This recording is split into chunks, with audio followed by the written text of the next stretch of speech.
Roland E. Thomas, Chapter 3 and Problem 3-49. Find the Thevenin and Norton equivalent of the circuit seen by RL in this figure. Use the equivalent circuit to find in A to find the value, find IL if RL is 22. तो ये अब इस circuit को हमने क्या करना है, सबसे पहले हमने इसके इक्विवेलेंट सर्किट्स बनाने हैं, मगर इसमें ये देखें फ़र्क है कि RL की वैल्यू कनेक्टेड है।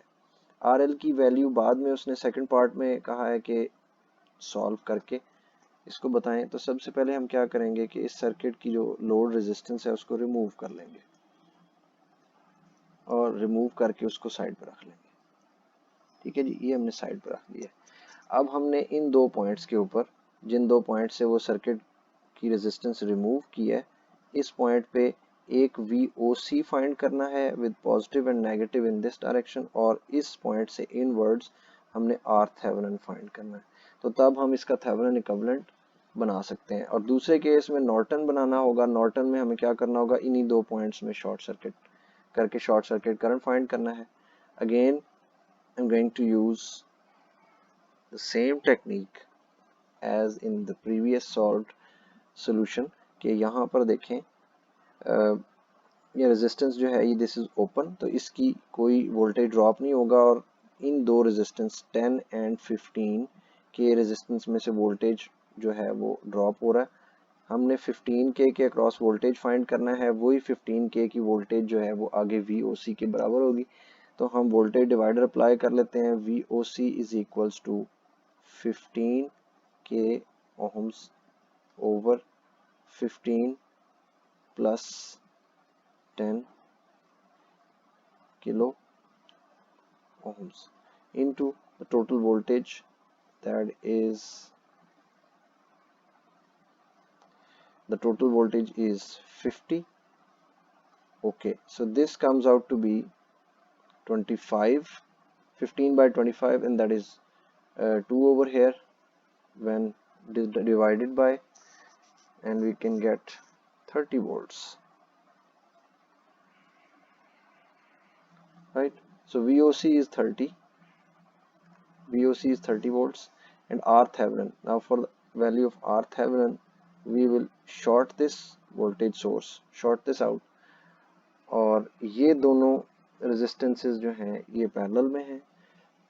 15 और 10 जब पैरेलल में हो तो basically we have 6 the answer. 150 divided by 25 is 6. 6 plus 5.6. So you will get R Thevenin. R Thevenin is equals to 11.6 kilo ohms. Right? Half of the question, more than half of the question is over. और इसमें अब हम क्या करेंगे कि हम I Thevenin find करेंगे। Finally I Thevenin जो है वो हमने इन दो टर्मिनल्स को शॉर्ट सर्किट कर देना। शॉर्ट सर्किटिंग के लिए ये दो टर्मिनल्स हमने जोड़ दिए ऐसे, और इसमें से जो डाउनवर्ड्स करंट है that would be I short circuit. Okay, so let's try to do this with node analysis. तो हम यहाँ पर नोड एक ही है, उसकी वोल्टेज फाइंड करने के लिए जो इक्वेशन लिखते हैं that is leaving current and leaving current. तो if this is V1,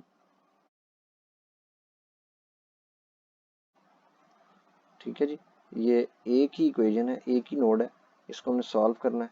so will get V1 is equals to 14.481। 482 भी कर सकते हैं क्योंकि नेक्स्ट में 6 है। तो this is the voltage of V1। और अब इस सिचुएशन में जो आई शॉर्ट सर्किट है वो this voltage V1 minus 0 over 5.6K। तो I short circuit is equals to 2.586 milli amperes. Okay, now we have the two equivalent circuits जो उसने हमें कहा था कि इक्विवेलेंट सर्किट्स बनाएं, एक नॉर्टन और एक थेवेनिन। तो थेवेनिन मैं पहले बना लेता हूँ। थेवेनिन के अंदर एक सीरीज रेजिस्टेंस आर थेवेनिन के बराबर, वोल्टेज जो है वो वी थेवेनिन के बराबर, और वो हमने कैलकुलेट किया था अभी थोड़ी देर पहले 30 वोल्ट्स, और साथ में वो लोड रेजिस्टेंस जो कि हमने उतार के रखी हुई थी उसकी वैल्यू उसने बता दी है 22 K. So this is 22 kilo ohms. चाहिए वैल्यू जो थी 11.6 किलो थी। और दूसरा जो नॉर्टन इक्विवेलेंट है ये जी एक करंट सोर्स, साथ में एक पैरेलल रेजिस्टेंस और एक लोड रेजिस्टेंस जो कि हमने पहले उतार के रखी थी, और इस केस में अगेन वो 22 के की रेजिस्टेंस है, ये वाली 11.6 के की रेजिस्टेंस है। ये करंट जो है ये 2.586 मिली है। ओके, इसमें हम करंट डिवाइडर अप्लाई कर सकते हैं, इसमें हम ओहम्स लॉ इस्तेमाल कर सकते हैं। तो ये काफ़ी आसान है। इसमें हम ये करेंगे कि 30 divided by the total resistance is the sum of these two, तो वो होगा 33.6।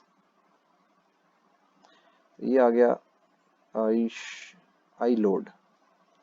लोड इज इक्वल्स टू 0.8928 है, तो इसको मैं 3 कर देता हूँ। अच्छा, अब यहाँ पर आई लोड कैसे फाइंड करेंगे हम? इधर हम करंट डिवाइडर अप्लाई करेंगे। करंट डिवाइडर में ये होता है कि ऑपोजिट जिस ब्रांच में से आपने करंट फाइंड करना है उसकी ऑपोजिट ब्रांच ऊपर लिखते हैं 11.6, दोनों का सम नीचे लिखते हैं 11.6 प्लस 22, और टोटल करंट से मल्टीप्लाई कर देते हैं, और वो इस केस में 2.586 है। This is going to be I load where load is 22 K. तो इसको कर लेते हैं solve.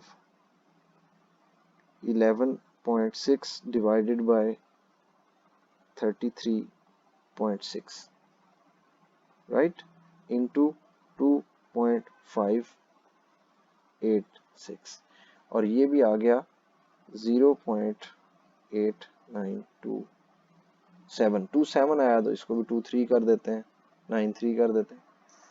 So this is all for this question.